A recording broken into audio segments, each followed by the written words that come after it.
So I'm sitting here being angry and annoyed at myself. Gonna start a new little series whenever I can think of something to add to it.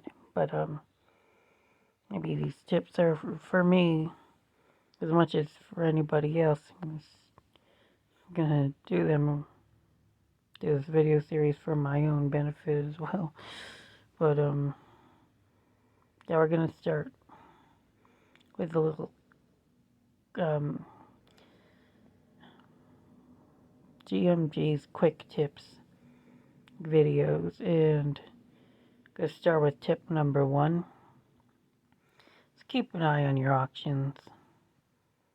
Like I said, I'm pretty annoyed with myself because I let a W.M. Rogers spring flower champagne bucket, those fancy champagne buckets.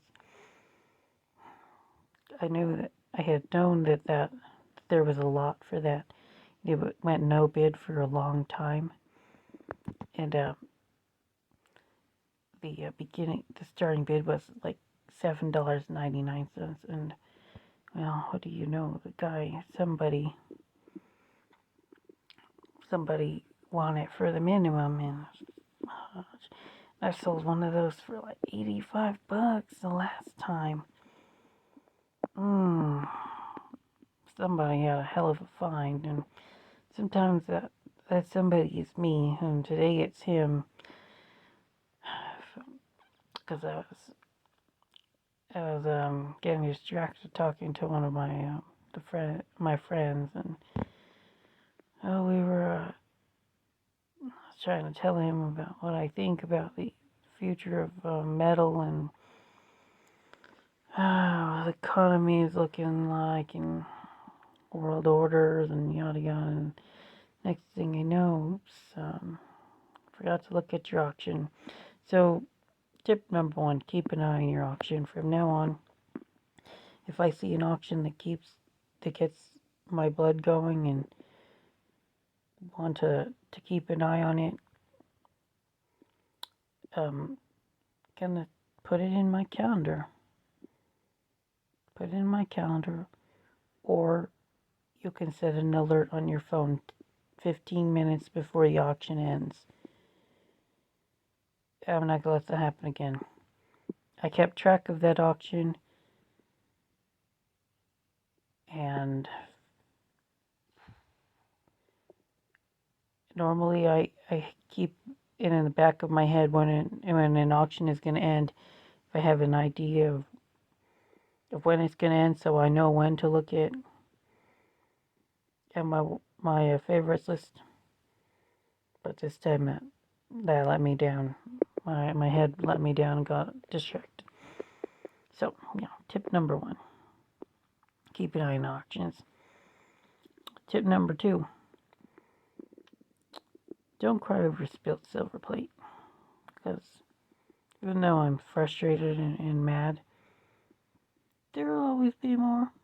There's always going to be more auctions. Even though I missed one, it would have been like the easiest $50 flip ever. That's okay. Always going to be more. Shit, I got enough to supply a medieval village. And then some, so it'll be okay. Took a look at Goodwill for another 30 minutes, trying to make up for that mess up I did earlier, and I saw it. I've been keeping an eye on an auction that was like $39.99. There was a couple pieces that were valuable. A Walker and Hall one. Walker and Hall is a nice company from England. They got collectors, and they were asking for $39.99 for it. It went no bid for a couple times, and then lo and behold, that Goodwill just wanted to get it out of their door, and they set it for $5.99. buy it now. So, hell yeah. That, feeling of annoyance that I had just a minute ago completely evaporated. Just don't let it, don't cry over a spilled silver plate. Always going to be more auctions. And just keep looking.